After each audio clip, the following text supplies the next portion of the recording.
បាទជំរាបសួរបងប្អូនទាំងគ្នាកាលវិលត្រឡប់មកជួបគ្នាសាជាថ្មីម្ដងទៀតនៅក្នុងកម្មវិធីសុខភាពយើងបងប្អូនថ្ងៃនេះសម្រាប់អត្ថបទរបស់យើងនឹងចែករំលែកអំពីការការពារណាការការពារជំងឺលើសសម្ពាធឈាមតាមបែបធម្មជាតិយើងមិនប្រើអីទេយើងការពារតាមបែបធម្មជាតិហើយសង្ឃឹមថាបងប្អូនអាចយកទៅអនុវត្តនៅក្នុងការប្រើប្រាស់ហើយការពារបងប្អូនអរគ្នាគេចផុតពីជំងឺលើសឈាមទាំងអស់គ្នាអញ្ចឹងណាបងប្អូនបាទហើយនេះជា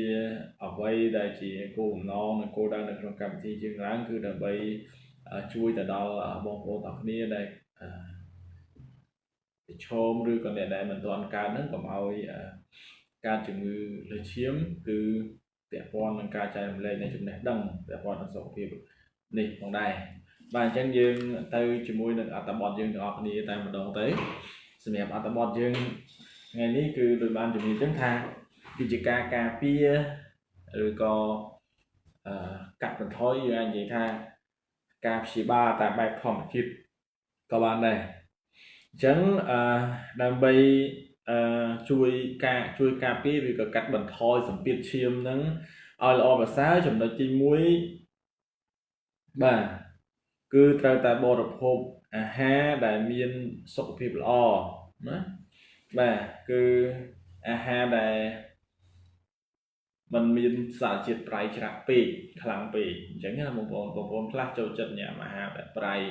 ញ្ចឹងនៅពេលដែលយើងញ៉ាំអាហារប្រៃជាតិអំបិលហ្នឹងវាទៅសរសៃឈាមអញ្ចឹងវាធ្វើឲ្យសរសៃឈាមរបស់យើងនឹងរឹងអញ្ចឹងលំហូរឈាមរបស់យើងអត់ល្អទេនៅពេលដែលលំហូរឈាមយើងអត់ល្អវាធ្វើឲ្យសម្ពាធឈាមរបស់យើងនឹងកើនឡើងអញ្ចឹងណាបងប្អូនអញ្ចឹងដើម្បីជៀសវាងឬក៏ការពារជាបងប្អូនអត់ទាន់កើតក៏ដោយឬកំពុងតែកើតក៏ដោយក៏ត្រូវតែកាត់បន្ថយជាមួយនឹងអាហារដែលប្រៃណាបងប្អូនដែលចូលចិត្តញ៉ាំអាហារប្រៃសូមកាត់បន្ថយវាបានមិនឲ្យបានកាន់តែច្រើនកាន់ណាកាន់តែល្អអញ្ចឹងណាបងប្អូនតែនឹងចំណុចទី1ពាក់ព័ន្ធនឹងចំណុចទី2គឺសម្រក់ទម្ងន់សម្រាប់បងប្អូនដែលមានទម្ងន់ធ្ងន់បើធៀបជាមួយនឹងកម្ពស់អញ្ចឹងសំខាន់មែនទែនបាទអញ្ចឹងបងប្អូនដែលមានបញ្ហាការលើសទម្ងន់ក៏ត្រូវតែសម្រក់ដែរណាដើម្បីជួយកាត់បន្ថយសម្ពាធនៅក្នុងសរសៃឈាមបាទចំណុចទី3នោះគឺពាក់ព័ន្ធនឹងសកម្មភាពការរាងកាយបាទសកម្មភាពរាងកាយគឺការហាត់ប្រាណអញ្ចឹងណាបងប្អូនអញ្ចឹងសូមបងប្អូនទាំងគ្នាដែលមានបញ្ហាសុខភាពឬសម្ពាធឈាមឬក៏មិនទាន់ហ្នឹងគឺគួរតែហាត់ប្រាណហើយត្រូវហាត់ប្រាណរបៀបណាដែលមិនប៉ះពាល់ទៅដល់បញ្ហាសុខភាពបងប្អូនសម្រាប់អ្នកលើសឈាមអាចដើរឬក៏ហែលទឹកអីចឹងទៅដើម្បីកាត់បន្ថយជៀសវាងទៅលើការដួលបងប្អូនដឹងហើយបើសិនជាដួលសម្រាប់បងប្អូនដែលមានបញ្ហាលើសសម្ពាធឈាមហ្នឹងគឺប្រឈមនឹងបញ្ហាគ្រោះថ្នាក់មែនទែនពីព្រោះនៅពេលដែលសម្ពាធឈាមនៅក្នុងសរសៃឈាមរបស់យើងមានសម្ពាធខ្លាំងនោះធ្វើឲ្យ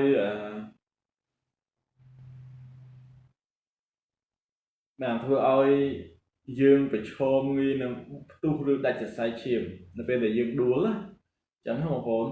អញ្ចឹងបងប្អូនគួរតែប្រុងប្រយ័ត្នមែនទែនអញ្ចឹងការហាត់ប្រាណនោះក៏ត្រូវតែគិតដែរថាតើការហាត់ប្រាណរបៀបណាដែលមិនប៉ះពាល់ទៅដល់កត្តាប្រឈមឬហានិភ័យជាមួយនឹងបញ្ហាសុខភាពបងប្អូនអញ្ចឹងណាដូចជាការហែលទឹកអីចឹងទៅ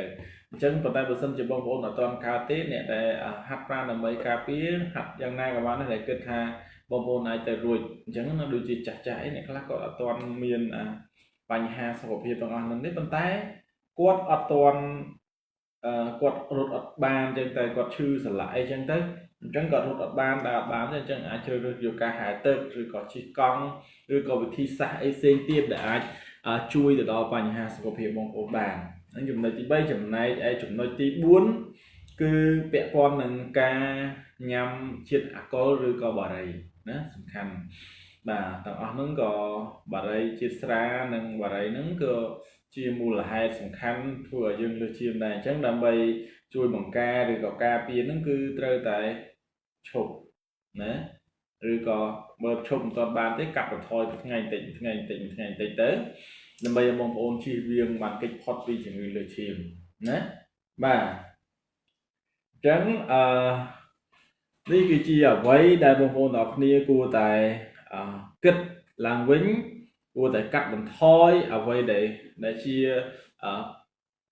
មូលហេតុឬជាកត្តាដែលនាំឲ្យបងប្អូនទាំងអស់គ្នាមានជំងឺលើឈាមហើយក៏មានជំងឺពាក់ព័ន្ធមួយចំនួនដែរដែលក៏ធ្វើឲ្យមានកើតជំងឺលើឈាមឬក៏ជំងឺលើឈាមហ្នឹងក៏វិវត្តទៅឲ្យយើងកើតជំងឺមួយចំនួនដែរដូចជាជំងឺបញ្ហាសាច់ឈាមបេះដូងជំងឺទឹកនោមផ្អែមជំងឺតម្រងនោមរ៉ាំរ៉ៃហានិភ័យនៃជំងឺសរសៃឈាមបេះដូងនេះជាច្រើនទៀតអញ្ចឹងណាបងប្អូនបាទហើយអ្វីដែលត្រូវធ្វើជាប្រចាំបងប្អូនគួរតែញ៉ាំអាហារដែលសម្បូរទៅដោយបន្លែណាបាទញ៉ាំអាហារបន្លែដែលសម្បូរទៅដោយសារធាតុសរសៃសម្បូរទៅដោយសារធាតុចិញ្ចឹមជាពិសេសអាហារដែលសម្បូរទៅដោយជាតិប៉ូតាស្យូមតែម្ដងព្រោះប៉ូតាស្យូមនឹងមានសំខាន់ណាស់ជួយទៅដល់សរសៃបាទប៉ូតាស្យូមសំខាន់គឺជួយទៅដល់សរសៃឈាម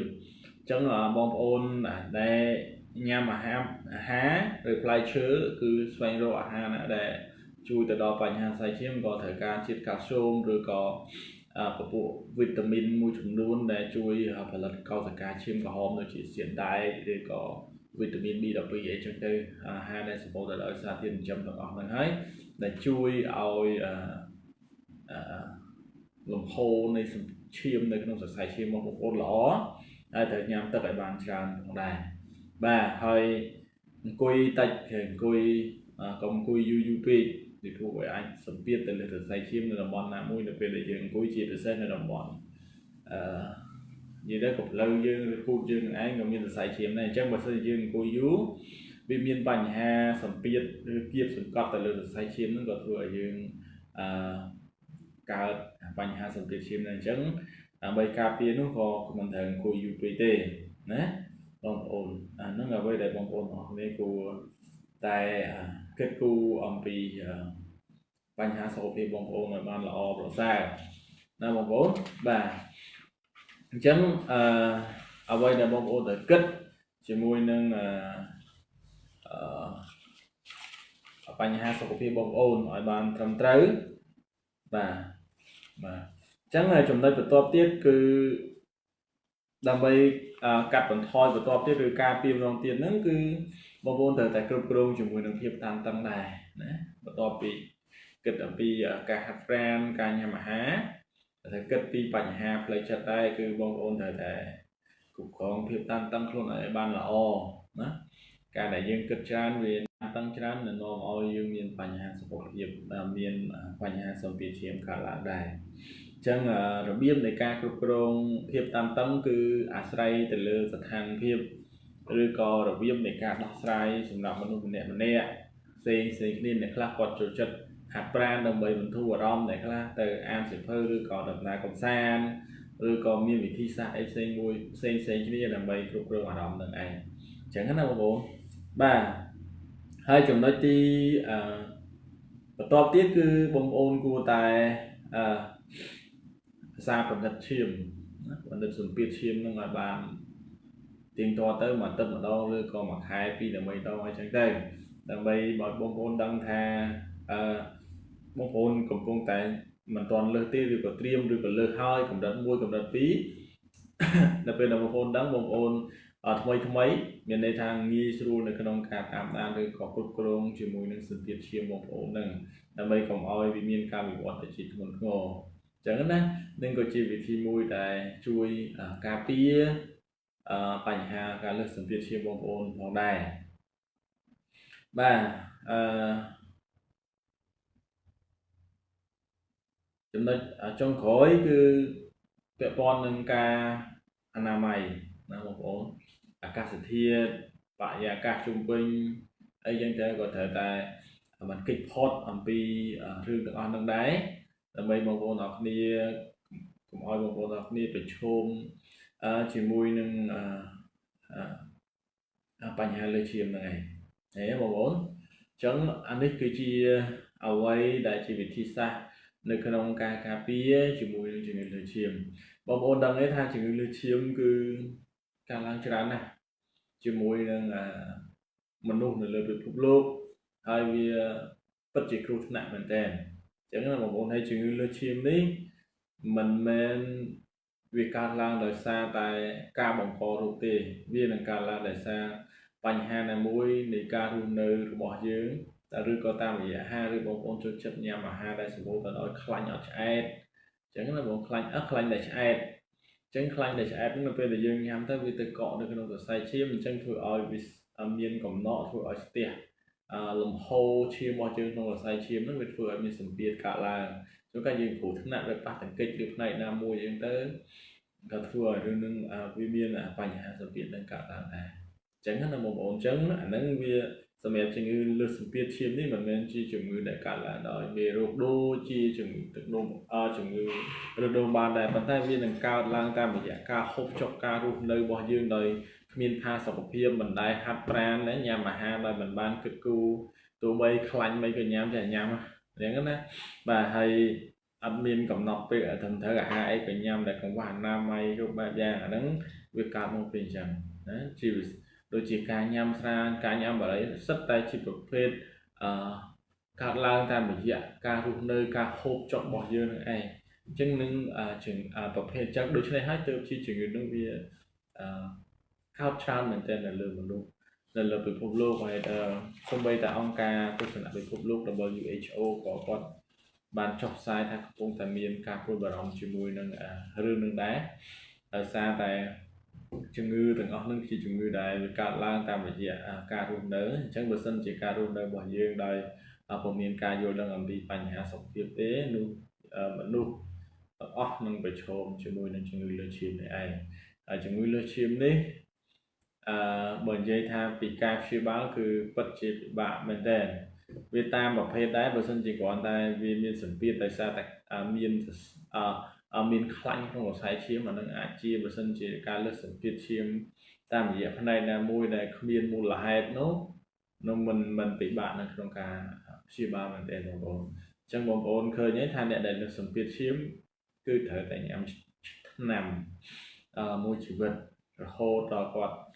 បាត់បង់ជីវិតនោះបានគាត់អាចសម្រាកបានបើសិនជាគាត់ញ៉ាំទេនោះសម្ពាធឈាមគាត់នឹងឡើងហើយវានឹងធ្វើទុក្ខដល់គាត់វាប៉ះពាល់ដល់ការរស់នៅរបស់គាត់ប្រចាំថ្ងៃអញ្ចឹងនេះគឺជាអ្វីដែលបងប្អូនអរគ្នាគួរតែគិតឡើងវិញអំពីបញ្ហាសុខភាពបងប្អូនបាទពេលនេះខ្ញុំបាទសូមអរកាយសូមគោរពហើយសូមជម្រាបលា